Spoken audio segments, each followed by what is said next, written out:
नमस्कार दोस्तों, कास क्लासेज में मैं चंद्रहास एक बार फिर से आप सभी का स्वागत करता हूं। और आज के इस वीडियो में हम हरियाणा के फतेहाबाद डिस्ट्रिक्ट के बारे में जानेंगे। फतेहाबाद डिस्ट्रिक्ट के एक एक पॉइंट को हम बड़े अच्छे तरीके से पढ़ेंगे, एक एक पॉइंट को अच्छे तरीके से समझेंगे और एक एक पॉइंट को अच्छे तरीके से क्लियर करेंगे। आप सभी हमारे साथ में वीडियो के शुरुआत से लेकर अंत तक जरूर बने रहिए और आप अपना उतना ही प्यार बनाए रखिए जितना आपने पहले जो जिले करवाए हैं उनके ऊपर जितना प्यार आपने दिया है उतना ही प्यार अब भी हमारे साथ में बनाए रखिएगा और हम आपके प्यार पर खरा उतरने की कोशिश करेंगे। और आज हम इस वीडियो में फतेहाबाद डिस्ट्रिक्ट के बारे में जानेंगे, फतेहाबाद जिले से संबंधित सभी पॉइंटों को अच्छे तरीके से क्लियर करेंगे। तो आप भी अपने नोटबुक के अंदर हेडिंग डाल लीजिए। हम यहाँ पर हेडिंग डाल लेते हैं फतेहाबाद। आज हम हरियाणा की पिंक सिटी फतेहाबाद के बारे में जानेंगे और इससे संबंधित जो महत्वपूर्ण पॉइंट हैं उनके बारे में भी पढ़ेंगे। सबसे पहले पॉइंट का जिक्र करें तो सबसे पहला क्वेश्चन तो ये आता है कि फतेहाबाद जिला कब बना था। और जब फतेहाबाद डिस्ट्रिक्ट बना तो ये डिस्ट्रिक्ट किससे अलग होकर बना था। तो फतेहाबाद डिस्ट्रिक्ट है ये 15 जुलाई 1997 के अंदर बना था। और फतेहाबाद जिला किससे अलग होकर बना था तो आप बताएंगे फतेहाबाद उस जिले से अलग होकर बना था जो 14वीं शताब्दी में फिरोज शाह तुगलक ने बसाया था। 14वीं शताब्दी में फिरोज शाह तुगलक के द्वारा बसाया गया नगर कौन सा है तो आप बताएंगे हिसार और फतेहाबाद। हम बताएंगे कि 14वीं शताब्दी में फिरोज शाह तुगलक ने फतेहाबाद क्यों बसाया था, उसके पीछे क्या रीजन था। लेकिन 14वीं शताब्दी में ही फिरोज शाह तुगलक ने एक शहर बसाया था हिसार और उस हिसार से अलग होकर बना है, उस हिसार से अलग होकर नया डिस्ट्रिक्ट बना है कौन सा फतेहाबाद। और फतेहाबाद नए जिले के रूप में कब आया था या फतेहाबाद का अस्तित्व कब से शुरू हुआ था तो आप बताएंगे 15 जुलाई 1997 से हरियाणा का एक नया जिला कार्य करने लगा जिसका नाम था फतेहाबाद। लेकिन इसी फतेहाबाद के साथ में हरियाणा का एक और जिला बना था जो छज्जू जाट के नाम पर बसाया गया था जिसका नाम झज्जर था। हरियाणा का फतेहाबाद डिस्ट्रिक्ट कब बना था तो आप बताएंगे 15 जुलाई 1997 में। हरियाणा का झज्जर कब बना था तो आप बताएंगे 15 जुलाई 1997 में। लेकिन झज्जर रोहतक से अलग होकर बना था, फतेहाबाद हिसार से अलग होकर बना था। अब फतेहाबाद कब बसाया गया था। फतेहाबाद को बसाया पहले जा चुका था लेकिन फतेहाबाद डिस्ट्रिक्ट है इस जिले के रूप में इसको मान्यता बाद में मिली है। फतेहाबाद जिला 14वीं शताब्दी में बसाया गया था। होता क्या है, फिरोज शाह तुगलक, एक बार आप समझने की कोशिश कीजिए। फिरोज शाह तुगलक 14वीं शताब्दी में, फिरोज शाह तुगलक है वो 14वीं शताब्दी में मुल्तान से दिल्ली लौट रहा था, मुल्तान से दिल्ली जा रहा था और एक युद्ध में फतेह करने के बाद, कहने का मतलब फिरोज शाह तुगलक 14वीं शताब्दी में युद्ध जीतने के पश्चात, युद्ध में फतेह करने के पश्चात जा रहा था मुल्तान से दिल्ली। शाही काफिला इनके साथ में था, शाही काफिला साथ में था तो सभी परिवार के सदस्य भी उस काफिले के अंदर मौजूद थे, काफिला इनके साथ में चल रहा था। लेकिन इनकी एक रानी जो पेट से हुआ करती थी, उस पेट से जो रानी हुआ करती थी उस रानी के अचानक पेट में दर्द होता है, जो गर्भवती थी उसके अचानक पेट में दर्द होता है। शाही काफिले को रोक दिया जाता है और जब शाही काफिले को रोका गया तो कुछ समय के बाद में फिरोज शाह तुगलक को एक पुत्र रत्न की प्राप्ति होती है। उस पुत्र का नाम फिरोज शाह तुगलक ने फतेह खा रखा था। अब ये रीजन होना चाहिए आपके पास में बच्चे कि उस पुत्र का नाम फतेह का क्यों रखा, क्योंकि वो फिरोज शाह तुगलक एक युद्ध में फतेह करके आ रहा था। इसी कारण फिरोज शाह तुगलक ने उस पुत्र का नाम फतेह खा रखा था और इसी कारण जिस स्थान पर उसे पुत्र रत्न की प्राप्ति हुई थी फिरोज शाह तुगलक को उस स्थान का नाम फतेहाबाद रखा था।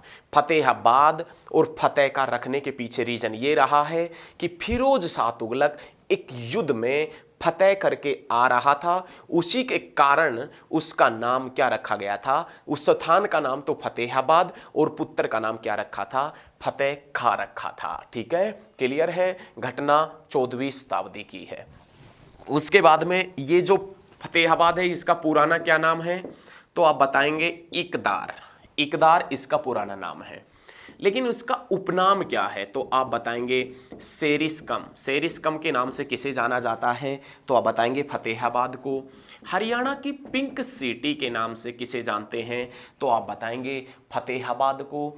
और उदयगिरी के नाम से भी किसे जाना जाता था, उदयगिरी के नाम से भी किसे जाना जाता था, तो आप बताएंगे फतेहाबाद को जाना जाता था। आप थोड़ी देर हमारे साथ में, थोड़े टाइम तक हमारे साथ में बने रहिए। हम आपको बताएंगे कि उदयगिरी के नाम से क्यों जानते थे, ये चीज हम आपको अभी बताएंगे कि उदयगिरी के नाम से क्यों जाता था।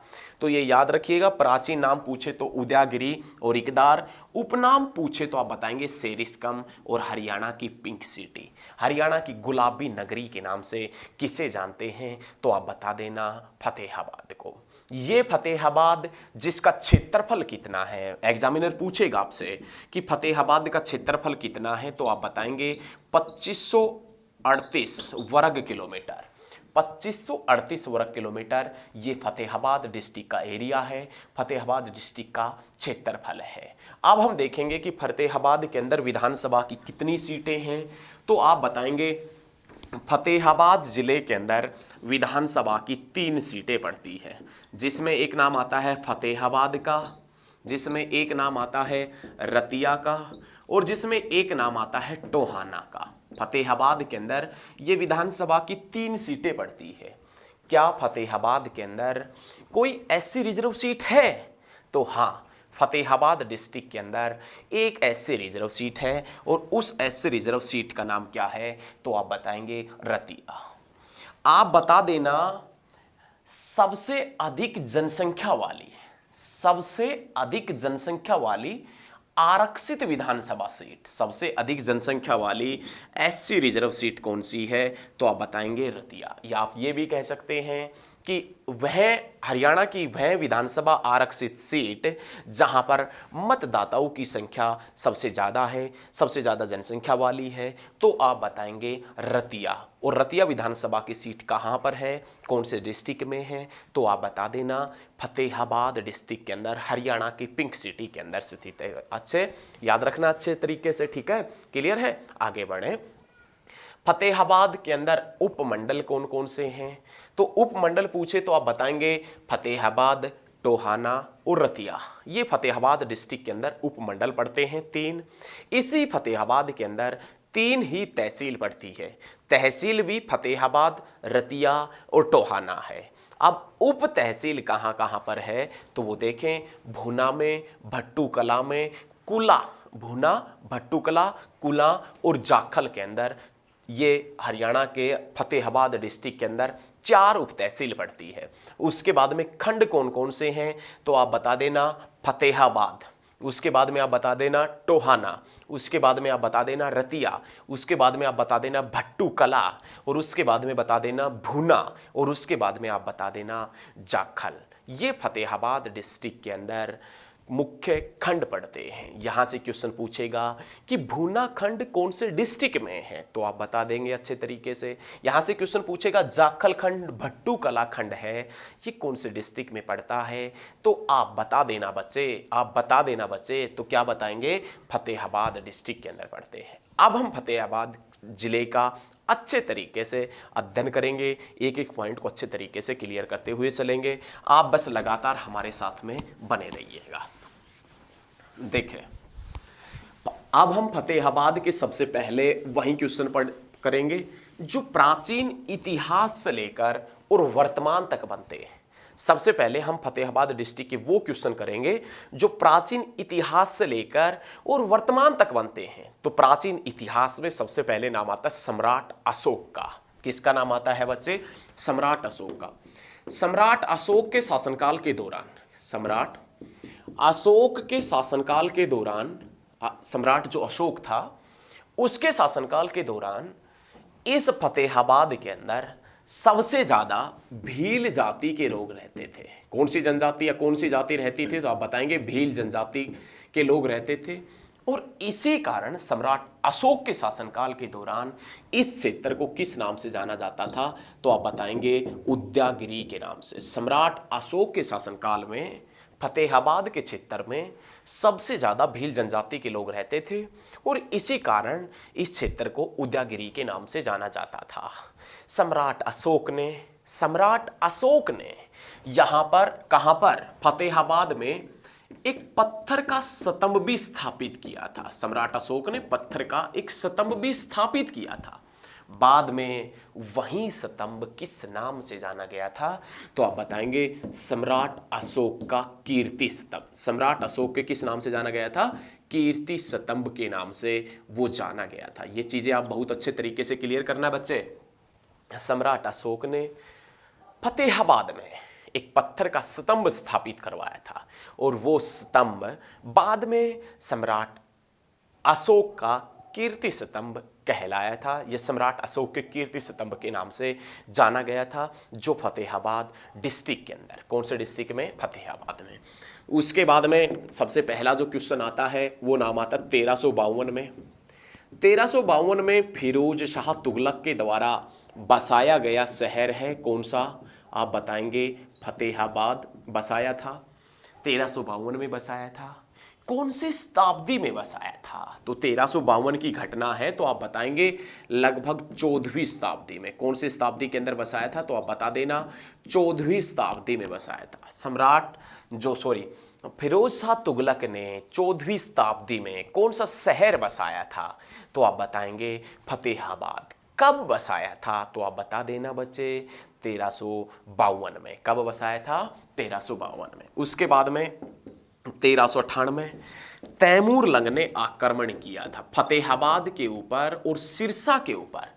फतेहाबाद और सिरसा के ऊपर तैमूरलंग ने कब आक्रमण किया था, तो आप बता देना बच्चे 1398 के अंदर। कब किया था, 1398 में तैमूरलंग ने आक्रमण किया था। और कहाँ किया था, तो आप ये भी बताएंगे फतेहाबाद, और कहाँ पर किया था, तो आप बताएंगे सिरसा के अंदर। फतेहाबाद और सिरसा के अंदर तैमूरलंग ने आक्रमण कब किया था, तो आप बता देना 1398 के अंदर। क्वेश्चन ये भी पूछ सकता है कि तैमूरलंग ने फतेहाबाद और सिरसा के अंदर कत्ले आम कब मचाया था, तो तैमूरलंग ने सिरसा और फतेहाबाद के अंदर जो कत्ले आम है वो कब मचाया था, तो आप बता देना 1398 में सिरसा और फतेहाबाद में। किसने, तैमूरलंग ने। उसके बाद में नाम आता है 1784। 1784 के अंदर फतेहाबाद रियासत बनाई गई। 1784 के अंदर फतेहाबाद रियासत बनाई गई और इस फतेहाबाद रियासत की स्थापना किसने की थी। 1784 के अंदर फतेहाबाद रियासत बनाई गई, लेकिन फतेहाबाद रियासत की स्थापना किसने की थी, तो आप बताएंगे खान बहादुर भट्टी खान ने।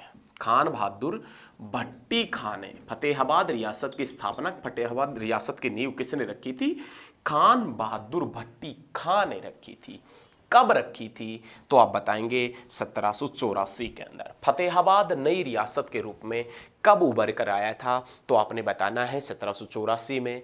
फतेहाबाद रियासत की नींव किसने रखी थी, खान बहादुर भट्टी खान ने। लेकिन उससे पहले फतेहाबाद जो है ये कौन सी रियासत के अधीन था, उससे पहले जो फतेहाबाद जो है ये कौन सी रियासत के अधीन हुआ करता था, तो आप बताएंगे उससे पहले यह रानिया रियासत के अधीन था। किस रियासत के अधीन हुआ करता था, रानिया रियासत। रानिया रियासत से अलग करके फतेहाबाद को नई रियासत के रूप में कब स्थापित किया गया था, तो आप एक ही आवाज में बताएंगे बच्चे कब स्थापित किया गया था, 1784 के अंदर। ठीक है, क्लियर है। चलिए आगे की तरफ बढ़ लेते हैं। अब जो नेक्स्ट क्वेश्चन है उसकी तरफ बढ़ लेते हैं एक बार। उसके बाद में नाम आता है 1805। झांसी के तत्कालीन गवर्नर, झांसी के तत्कालीन गवर्नर मिर्जा इलियास बेग। किसका नाम आता है, झांसी के तत्कालीन गवर्नर मिर्जा इलियास। झांसी के तत्कालीन गवर्नर मिर्जा इलियास बेग ने फतेहाबाद के ऊपर कब आक्रमण किया था।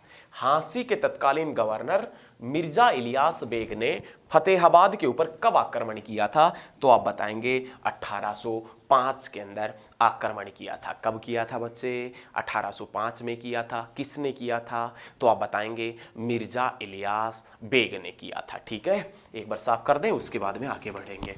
तो ये याद रखिएगा, 1805 में झांसी के तत्कालीन जो गवर्नर हुआ करते थे, अंग्रेज गवर्नर, जिसका नाम मिर्जा इलियास बेग था, उस मिर्जा इलियास बेग ने आक्रमण कब किया था फतेहाबाद के ऊपर?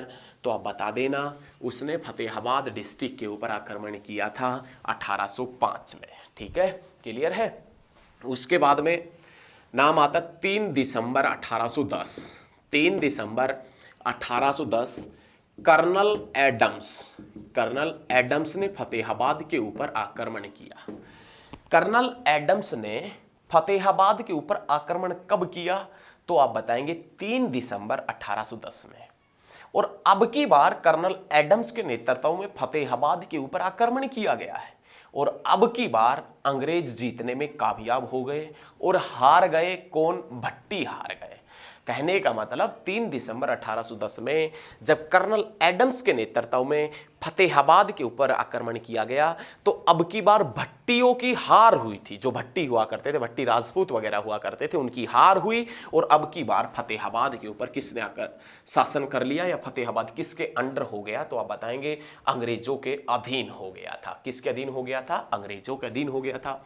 उसके बाद में नाम आता है बनावली। बनावली का विद्रोह। बनावली का विद्रोह, ये बनावली का विद्रोह है, ये किसके नेतृत्व में हुआ था? तो आप बताएंगे सबसे पहले बनावली का विद्रोह 1835 में हुआ था। किसके नेतृत्व में हुआ था? तो आप बता देना गुलाब सिंह के नेतृत्व में। बनावली का विद्रोह कब हुआ था? तो आप बताएंगे 1835 में। बनावली का विद्रोह किसके नेतृत्व में हुआ था? तो आप बता देना गुलाब सिंह के नेतृत्व में हुआ था। उसके बाद में नाम आता है, उसके बाद में जो नेक्स्ट पॉइंट आता है वो आता है 1857 की क्रांति का नेतृत्व। 1857 की क्रांति का नेतृत्व फतेहाबाद से किसने किया था? 1857 की जो क्रांति थी उसका नेतृत्व फतेहाबाद से किस व्यक्ति के द्वारा किया गया था? तो फतेहाबाद से मोहम्मद आजिम ने 1857 की क्रांति का नेतृत्व फतेहाबाद से किसने किया था? तो ये एक ही आवाज में आप बताएंगे, मोहम्मद आजिम ने फतेहाबाद से 1857 की क्रांति का नेतृत्व किया था। क्लियर है। 1857 की क्रांति का नेतृत्व हरियाणा में अलग अलग जगह से अलग अलग व्यक्तियों ने किया था। ऐसे ही फतेहाबाद से 1857 की क्रांति का नेतृत्व मोहम्मद आजिम ने किया था। किसने किया था? मोहम्मद आजिम ने। चलिए अब आगे की तरफ बढ़ते हैं। नेक्स्ट क्वेश्चन देखें तो उसमें नाम आता है 1963 का। फतेहाबाद के अंदर जो पहली कॉटन की मिल लगाई गई थी, हरियाणा के अंदर कॉटन मिल कहां पर पड़ती है? तो आप बताएंगे फतेहाबाद डिस्ट्रिक्ट में। हरियाणा में पहली कॉटन की मिल है वो फतेहाबाद में। हरियाणा के फतेहाबाद जिले में कॉटन की मिल कब लगाई गई थी? हरियाणा का एक जिला जिसमें कॉटन की मिल है फतेहाबाद, और उस फतेहाबाद जिले के अंदर कॉटन की मिल कब लगाई गई थी? तो आप बताएंगे 1963 के अंदर हरियाणा में पहली कॉटन की मिल लगी थी। और अब हम हरियाणा के ऐसे स्थान का अध्ययन करेंगे, ऐसे स्थान के बारे में जानेंगे जो स्थान सिंधु घाटी सभ्यता कालीन है, और उस स्थान का निरीक्षण नासा और इसरो भी करेगा, और वो स्थान जिसका नाम है बनावली। हरियाणा में सिंधु घाटी सभ्यता कालीन जो प्रमुख स्थल है उसका नाम पड़ता है बनावली। कौन सा स्थान पड़ता है बच्चे? बनावली। ये बनावली कहां पर है? तो सबसे पहला क्वेश्चन तो आपसे एग्जामिनर यही करेगा कि सिंधु घाटी सभ्यता कालीन स्थल बनावली कौन से डिस्ट्रिक्ट में पड़ता है, कौन से जिले में पड़ता है? तो आप क्या बताएंगे? फतेहाबाद में। इस बनावली की जो खोज है वो कब हुई थी? तो आप बताएंगे 1973 और 74 में बनावली की खोज हुई थी। और बनावली की खोज किसके नेतृत्व में हुई थी? बनावली की खोज किस व्यक्ति के नेतृत्व में हुई थी? तो आप बताएंगे आर.एस. विस्ट के नेतृत्व। किसके नेतृत्व में बताएंगे? तो आप बता देना आर.एस. विस्ट के नेतृत्व में। कहने का मतलब रविंदर सिंह विस्ट के नेतृत्व में। रविंदर सिंह विस्ट के नेतृत्व में 1973 और 74 में बनावली की खोज होती है। ये बनावली जिसका अध्ययन करेगा, ये बनावली जिसका निरीक्षण करेगा नासा और इसरो। नासा जो स्पेस एजेंसी है अमेरिका की, जिसकी स्थापना 1958 में हुई थी। लेकिन 1958 के अंदर ही हरियाणा का जो ताजमहल है, हरियाणा का ताजमहल किसे कहते हैं? तो शेख चिल्ली के मकबरे को हरियाणा का ताजमहल कहते हैं। और उस हरियाणा के ताजमहल को राष्ट्रीय महत्व का स्मारक कब घोषित किया गया था? राष्ट्रीय महत्व का स्मारक, राष्ट्रीय महत्व का स्मारक शेख चिल्ली के मकबरे को कब घोषित किया गया था? तो आप बताएंगे 1958 में। 1958 में ही नासा की नींव रखी गई थी, नासा कंपनी की शुरुआत हुई थी, नेशनल एरोनॉटिक्स स्पेस एडमिनिस्ट्रेशन। वो नासा अध्ययन करेगा बनावली के ऊपर, और उसी के साथ में इसरो भी अध्ययन करेगा, इंडियन स्पेस रिसर्च ऑर्गेनाइजेशन, वो भी अध्ययन करेगा किसके ऊपर? बनावली के ऊपर। इसरो की स्थापना 1969 के अंदर हुई थी, जिसका मुख्यालय बेंगलोर के अंदर है। तो याद रखिएगा, हरियाणा का या ऐसा हड़प्पा कालीन स्थल जहां से हड़प्पा सभ्यता की 3 विविधताएं प्रकाश में आई है। ऐसा हड़प्पा कालीन स्थल जहां से हड़प्पा सभ्यता की 3 अवस्थाएं प्रकाश में आई है, जिसमें नाम आता है पूर्व हड़प्पा कालीन, सेकंड हड़प्पा कालीन और थर्ड उत्तर हड़प्पा कालीन। ऐसा हड़प्पा कालीन स्थल जहां से हड़प्पा काल की 3 अवस्थाएं सामने आई हैं। तो आप बताएंगे बनावली। बनावली जिसके अंदर नाम आता है पूर्व हड़प्पा कालीन, हड़प्पा कालीन और उत्तर हड़प्पा कालीन। ये 3 सभ्यताएं प्रकाश में आई है। कहां से? बनावली से। हरियाणा का ऐसा हड़प्पा कालीन स्थल या ऐसा हड़प्पा कालीन स्थल जहां पर मिट्टी का बना हल मिला है, जुते हुए खेत के साक्ष्य मिले हैं। मिट्टी का बना हल मिला है, जुते हुए से खेत के साक्ष्य मिले हैं। और आप बताएंगे जौ के भी साक्ष्य मिले हैं, जौ के भी साक्ष्य मिले हैं। बैलगाड़ियों के पहियों के निशान मिले हैं, बैलगाड़ियों के पहियों के निशान मिले हैं। अग्नि वेदिका मिली है, अग्नि वेदिका मिली है। और आप बताएंगे मातृ देवी की 2 मरण मूर्तियां मिली है। आप बता देना मातृ देवी की 2 मरण मूर्तियां कहां से मिली है? बनावली से मिली हैं। हल्के जुते हुए मिट्टी के हल्के साक्ष्य कहां से मिले हैं? बनावली से। जुते हुए खेतों के साक्ष्य कहां से मिले हैं? बनावली से। बैलगाड़ियों के पहियों के निशान कहाँ से मिले हैं? बनावली से। जौ के साक्ष्य कहाँ से मिले हैं?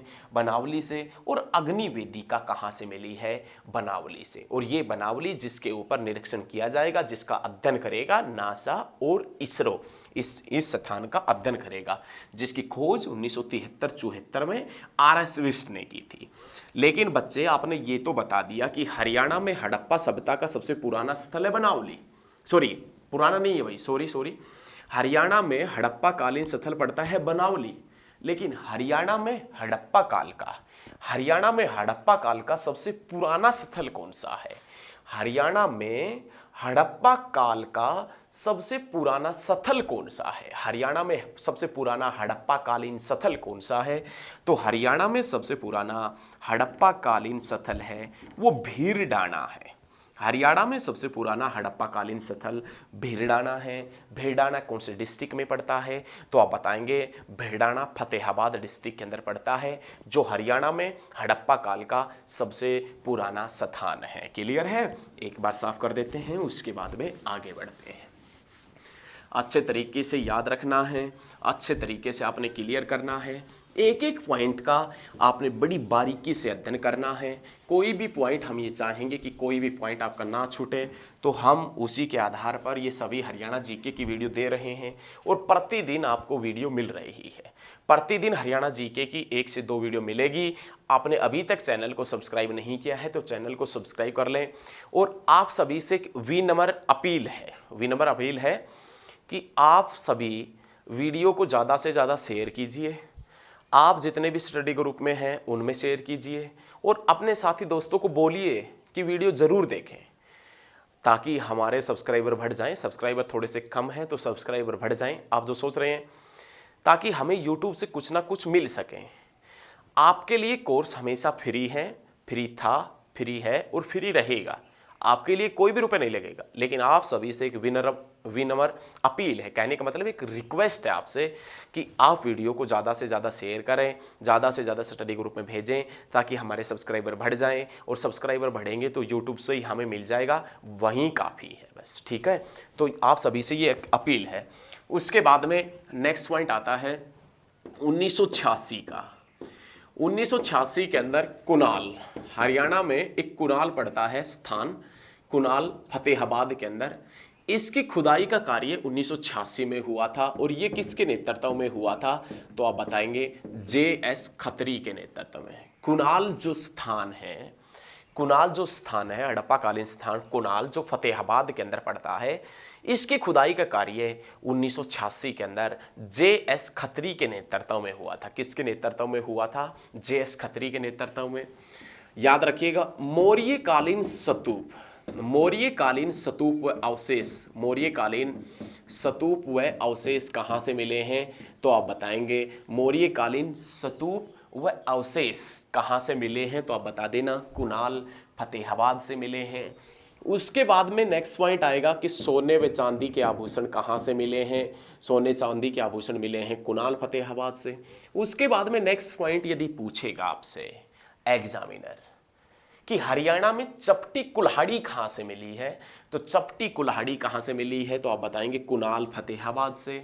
मछली पकड़ने के जो सामग्री होती है, मछली पकड़ने की उल्टे वी आकार की जो मछली पकड़ने का जो कांटा वगैरह होता है, मछली पकड़ने के जो हथियार वगैरह, हथियार तो नहीं कह सकते, उनका से संबंधित जो सामान है, मछली पकड़ने से संबंधित जो सामान है वो कहाँ से मिला है, तो आप बताएंगे कुनाल फतेहाबाद से मिला है। तांबे वगैरह से कुछ धातुएं मिली है, तांबा वगैरह की, वो भी कहाँ से मिली है, तो आप बता देना कुनाल से।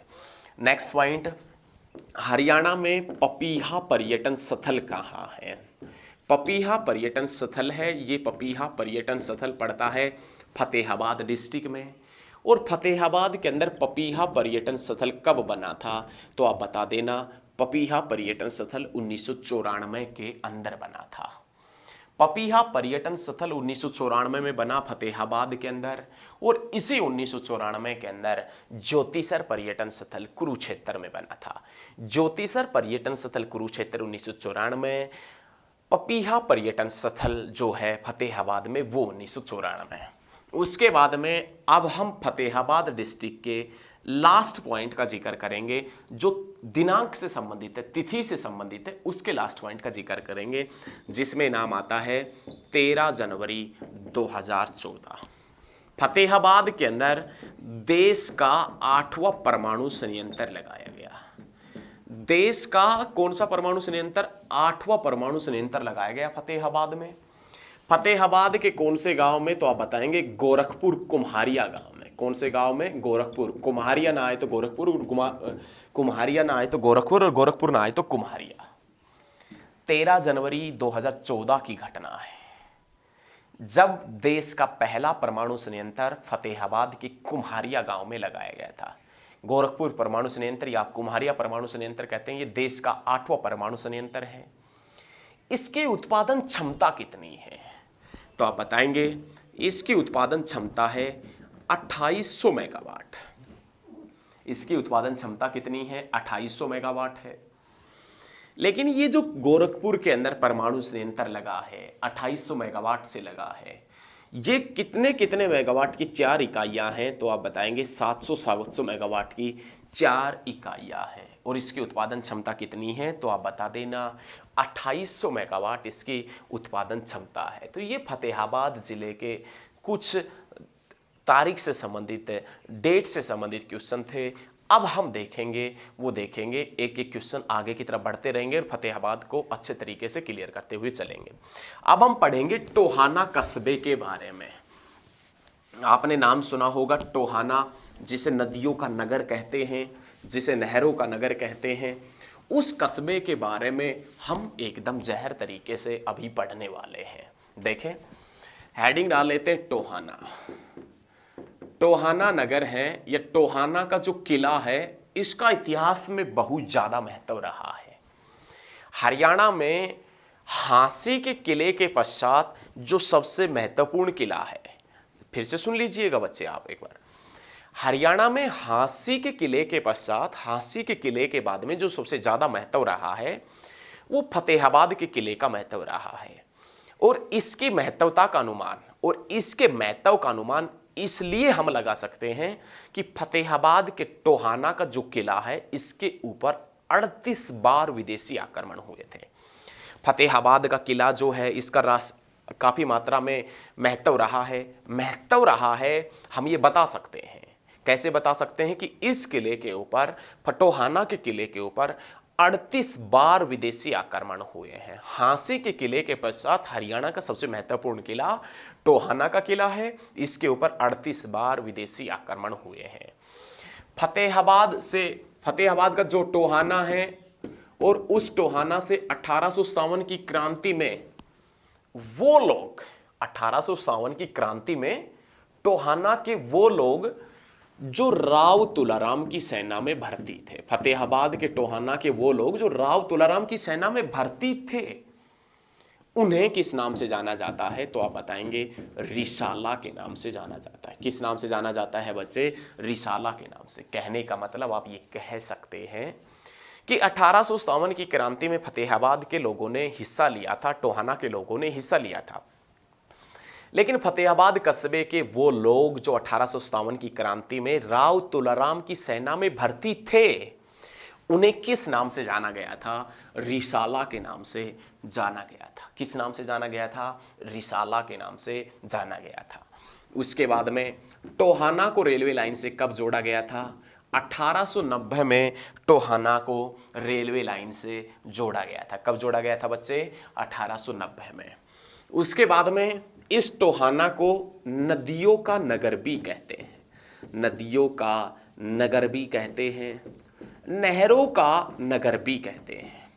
इस टोहाना से 5 नहरें निकाली गई। ये जो टोहाना है, इस टोहाना से 5 नहरें निकाली गई है, जिसके कारण इसे नदियों के नगर के नाम से भी जानते हैं, नहरों के नगर के नाम से भी इसको जाना जाता है। ये टोहाना, जिसे हरियाणा के अंदर एक प्रसिद्ध नहर प्रवेश करती है, जिसका नाम है भाखड़ा नहर। भाखड़ा नहर हरियाणा में कहाँ से प्रवेश करती है? तो आप बताएंगे टोहाना से प्रवेश करती है। भाखड़ा नहर टोहाना के कौन से गांव से प्रवेश करती है? तो एक गांव पड़ता है जिसका नाम है अजीमगढ़। अजीमगढ़ गांव से प्रवेश करती है कौन सी नहर? भाखड़ा नहर। भाखड़ा नहर हरियाणा में कहाँ से प्रवेश करती है? तो आप बताएंगे टोहाना से। कौन से गांव से प्रवेश करती? अजीमगढ़ से। आगे चलकर उस भाखड़ा नहर से 5 नहरें निकाली गई है, जिसके कारण इसे नदियों का नगर या नहरों का नगर कहा जाता है। किसको? टोहाना को कहा जाता है, जिसमें विशेष रूप से 2 जो प्रमुख नहरें हैं, उसमें भिवानी नहर और जवाहरलाल नेहरू नहर। भिवानी नहर कहाँ से निकाली गई है? भाखड़ा नहर से, जो भिवानी डिस्ट्रिक्ट में सिंचाई का कार्य करती है। उसके बाद में आप बताएंगे जवाहरलाल नेहरू नहर, जो महेंद्रगढ़ में सिंचाई का कार्य करती है, जिसमें पहली बार 1976 में पानी आया था। 1976 में पहली बार पानी आया था। ये क्वेश्चन आपने बहुत अच्छे तरीके से, लाजवाब तरीके से क्लियर करना है, ठीक है बच्चे। उसके बाद में ये टोहाना सरस्वती नदी के ऊपर स्थित है। टोहाना है, ये जो प्राचीन सिंधु घाटी सभ्यता रही है, उसका एक विकसित नगर रहा है, ये भी आपने लिखना है। टोहाना प्राचीन सिंधु घाटी सभ्यता का एक विकसित नगर रहा है। टोहाना प्राचीन सिंधु घाटी सभ्यता का एक विकसित नगर रहा है, और ये टोहाना सरस्वती नदी के ऊपर है। टोहाना है, ये कौन सी नदी के ऊपर पड़ता है? तो आप बताएंगे सरस्वती नदी के ऊपर है टोहाना। ऐसा कौन सी पुस्तक में लिखा हुआ है? तो आप बता देना अष्टाध्यायी में। टोहाना सरस्वती नदी के ऊपर स्थित है, ऐसा कौन सी बुक में लिखा हुआ है? ऐसा कौन सी पुस्तक में लिखा हुआ है? तो आप बताएंगे अष्टाध्यायी में। और अष्टाध्यायी किसने लिखी थी? पाणिनि ऋषि ने लिखी थी। और इस पाणिनि ऋषि के नाम पर कौन सा शहर बसाया गया है? पानीपत। और इस पानीपत का महाभारत काल में क्या नाम हुआ करता था? तो आप बताएंगे पानप्रस्थ। दिल्ली का इंद्रप्रस्थ, सोनीपत का सोनप्रस्थ हुआ करता था। ये पॉइंट आपने याद करने हैं, अच्छे तरीके से आपने लिखने हैं। नदियों का नगर और नहरों का नगर सरस्वती नदी के ऊपर स्थित है। 1890 में रेलवे लाइन से जोड़ा गया। 1857 की क्रांति में भाग लिया फतेहाबाद टोहाना के लोगों ने, जिसे किस नाम से जाना गया? तो आप बताएंगे जिन्हें रिसाला के नाम से जाना गया था। किस नाम से जाना गया था? रिसाला के नाम से जिन्हें जाना गया था। आगे देखें, आगे नाम आता है दशहरा का मेला। कोई इतना इम्पोर्टेंट तो यहाँ पर शायद मेरे हिसाब से मंदिर तो पड़ता नहीं है, फिर भी यदि कोई पड़ता होगा तो है नहीं वैसे, है ना। फतेहाबाद डिस्ट्रिक्ट का कोई भी इम्पोर्टेंट मंदिर नहीं है, वरना बताते ज़रूर। दशहरा का मेला कहाँ पर लगता है? तो आप बता देना, दशहरा का मेला लगता है फतेहाबाद में। लेकिन इस यहाँ पर आपसे पूछ ले कि रावण का मेला कहाँ लगता है, तो रावण का मेला बता देना मेवात में। रावण का मेला लगता है मेवात में, और दशहरा का मेला है वो कहाँ लगता है? तो आप बता देना फतेहाबाद में। उसके बाद में नेक्स्ट पॉइंट, संत मीर शाह की मजार।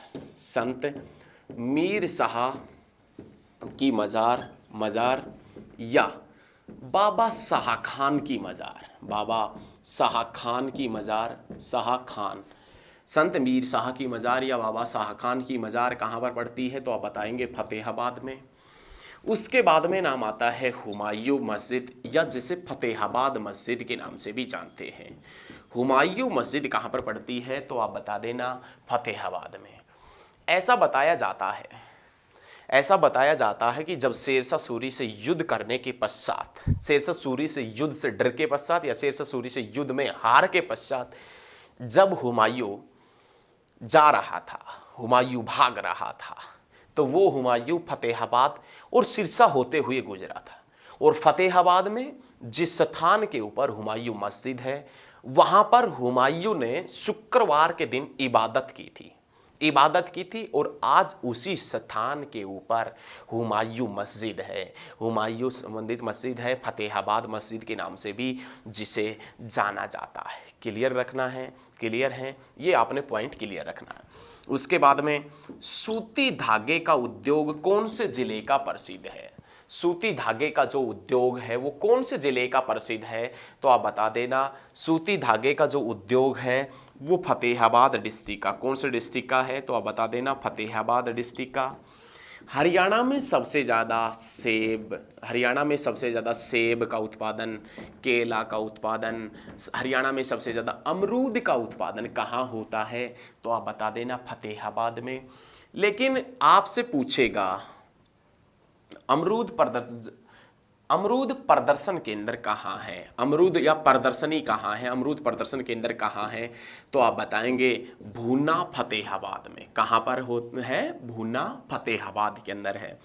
उसके बाद में पूछेगा चिल्ली झील हरियाणा में कहाँ पर पड़ती है? तो आप बता देना चिल्ली झील हरियाणा में फतेहाबाद डिस्ट्रिक्ट के अंदर है। चिल्ली झील कहाँ है? फतेहाबाद डिस्ट्रिक्ट में है। उसके बाद में पूछेगा पपीहा पर्यटन स्थल कहाँ है? तो आप बता देना पपीहा पर्यटन स्थल भी कहाँ पर पड़ता है? फतेहाबाद में। हरियाणा राज्य का वह स्थान जो हरियाणा में हड़प्पा कालीन सबसे पुराना स्थान है, तो आप बता देना भीरडाना है। हरियाणा राज्य का प्रथम पॉलीथीन मुक्त जिला, हरियाणा राज्य का पहला पॉलीथीन मुक्त जिला, क्या? हरियाणा का पहला पॉलीथीन मुक्त जिला, हरियाणा का पहला पॉलीथीन मुक्त जिला कौन सा है? तो आप क्या बताएंगे? फतेहाबाद। ये याद रखिएगा, हरियाणा का पहला पॉलीथीन मुक्त जिला कौन सा है? तो आप बता देना फतेहाबाद हरियाणा का पहला पॉलीथीन मुक्त जिला है। क्लियर है? अच्छे तरीके से याद रखनी। उसके बाद में हरियाणा में कैबिनेट की तर्ज पर काम करने वाली प्रथम ग्राम पंचायत, हरियाणा में कैबिनेट की तर्ज पर जो काम करने वाली प्रथम ग्राम पंचायत है वो कौन सी है? तलवाड़ा।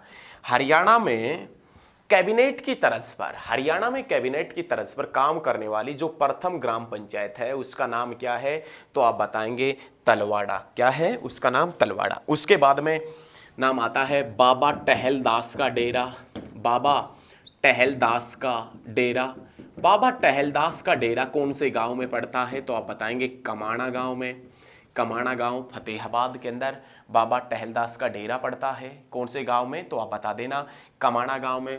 उसके बाद में प्रतिशत के अनुसार सबसे कम वन क्षेत्रफल, प्रतिशत के अनुसार सबसे ज्यादा वन कहाँ है? तो पंचकुला के अंदर। प्रतिशत के अनुसार सबसे कम वन कहाँ है? तो फतेहाबाद में 0.71% है। कौन से डिस्ट्रिक्ट में है? फतेहाबाद में, हरियाणा की पिंक सिटी में, हरियाणा की गुलाबी नगरी फतेहाबाद डिस्ट्रिक्ट के अंदर 0.71% है। उसके बाद में नाम आता है प्रियंका बेनीवाल। प्रियंका बेनीवाल एयरफोर्स महिला पायलट है। प्रियंका बेनीवाल एयरफोर्स महिला पायलट, जिसमें नाम आता है प्रियंका बेनीवाल का। एयरफोर्स महिला पायलट प्रियंका बेनीवाल का संबंध कहाँ से है? तो आप बताएंगे फतेहाबाद से। और उसके बाद में नाम आता है सारा गुरपाल। सारा गुरपाल, सारा गुरपाल जो बॉलीवुड के अंदर या हम कह सकते हैं सिंगर वगैरह हैं, तो उस सारा गुरपाल का संबंध भी कहाँ से है? तो आप बता देना फतेहाबाद से। सारा गुरपाल बॉलीवुड मॉडल, जिसका संबंध कहाँ से है? तो आप बता देना फतेहाबाद से। और आप बता देना, ये पूछे कि आपसे कि प्रियंका बेनीवाल का संबंध कहाँ से है, तो आप ये भी बता देना प्रियंका बेनीवाल जिसका संबंध फतेहाबाद से है, एयरफोर्स में महिला पायलट हैं। ठीक है, आशा मैं करता हूं कि आपको फतेहाबाद डिस्ट्रिक्ट पसंद आया होगा। और यदि आपने अंत तक वीडियो देखी है तो आपका दिल से धन्यवाद। आप वीडियो को ज़्यादा से ज़्यादा स्टडी ग्रुप में शेयर करें। आप शेयर करेंगे तो उसका फ़ायदा हमें भी होगा।